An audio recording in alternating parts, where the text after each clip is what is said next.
start again. It's a rich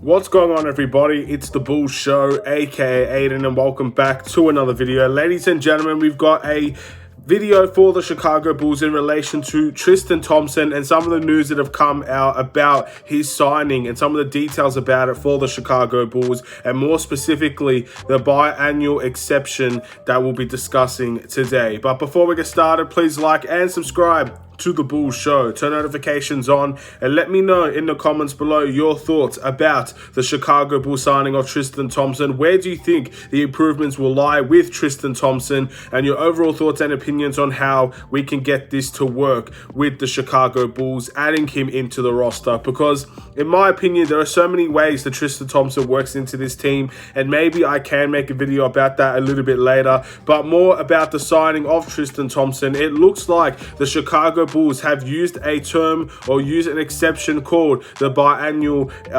exception for the Chicago Bulls. This basically means that they signed on a player that wanted a little bit more than the minimum salary, and they ended up working over the cap, which is the first time in a long time the Chicago Bulls have done something like that. The luxury tax has been something that the Chicago Bulls very rarely, I think once in terms of the entire time that I've known about it, they've gone over the luxury tax. So this is actually another time that the Chicago Bulls have done something like this, and they've used a biannual exception to do so.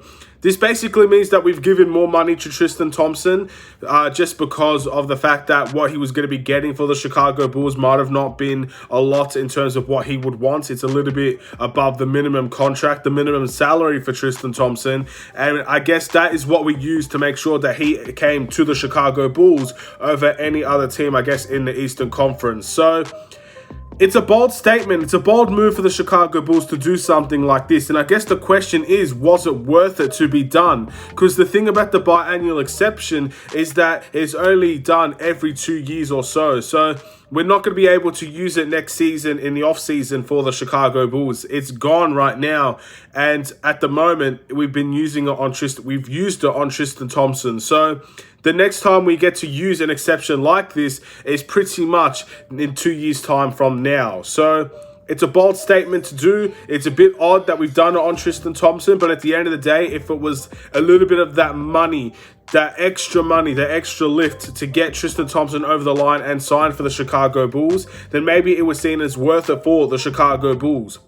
In my opinion, this proves to me that, at least from what the front office is thinking and the management is thinking from the Chicago Bulls, they think Tristan Thompson can definitely put us into further contention for at least to get into the NBA Finals or maybe a championship or even the Eastern Conference Finals, whatever it is. They believe that Tristan Thompson is the guy that will end up carrying us further into the NBA season and maybe can push us into contending for something. And that is what I truly believe the Bulls think that they're doing with this. They're willing to use this exception to secure Tristan Thompson's signature because they obviously believe he is going to be helping and he could be the key to what the Chicago Bulls need.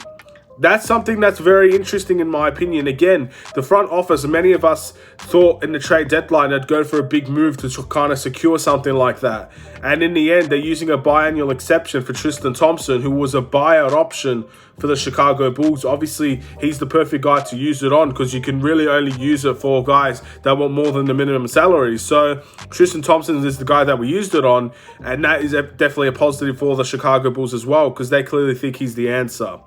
Bit of an interesting statement here, ladies and gentlemen. And again, I'm far from the one that knows exactly what every single exception means and all of that. I've done some small research on the matter because I don't really find it as big of an importance as many others might. I think it's a good move in all honesty. I think whatever it took to sign Tristan Thompson here is something that we should have done. And we didn't get rid of any of the bigger players, I guess you could say. Again, guys like Kobe White, that was linked to trades. Patrick Williams, that was linked to trades. Any of the bigger superstars like DeMar and Vucevic, we didn't have to get rid of any of those guys. The core of this team was truly intact for the Chicago Bulls. And I guess this is just another indication that they believe that we're a championship team almost. And if they believe that, then they've gone and done something about it to try and make sure we can continue to get there. So I'm really interested to see how the Chicago Bulls can fare with Tristan Thompson. Obviously, they have the right beliefs in certain players and this team. I know many of the fans can believe we can get there. It's all about the players now, ladies and gentlemen, and the coaching staff. Do they believe they could get further in the playoffs? Because now they've got someone that the Bulls organization believes can help them. So let's just wait and see how it goes. But yeah, in terms of what many people might think, I know people on Twitter at least have had positive and negative responses to this, saying it's a bit of an unprecedented move, or it's not something that we would usually see from the Chicago Bulls team. And to be fair, it's not something we've usually seen at all. But we've done it now. It's a bit of an interesting move, and let's just see how it plays out towards the end of the season. We won't be able to use the biannual exception next season in free agency, which many people might see as a bummer. If we're going to bring some guys in that maybe it can help us and we could use that to boost their salary, but maybe Tristan Thompson's the answer, and maybe they've done it here because they believe they could go and win a championship, and that was what was needed to do so. So thank you for watching nonetheless. Please like and subscribe if you're new. We'll wait and see what the Chicago Bulls can do with Tristan Thompson. And maybe this could be a stroke of genius once again from Arturis and the Bulls organization. Or if Tristan Thompson ends up not winning us a championship and then he doesn't re-sign in free agency, maybe this is seen as a bit of a move that was a bit wasted upon. So I guess those are the two dilemmas that we have. Let's see which one ends up prevailing. Take care and peace.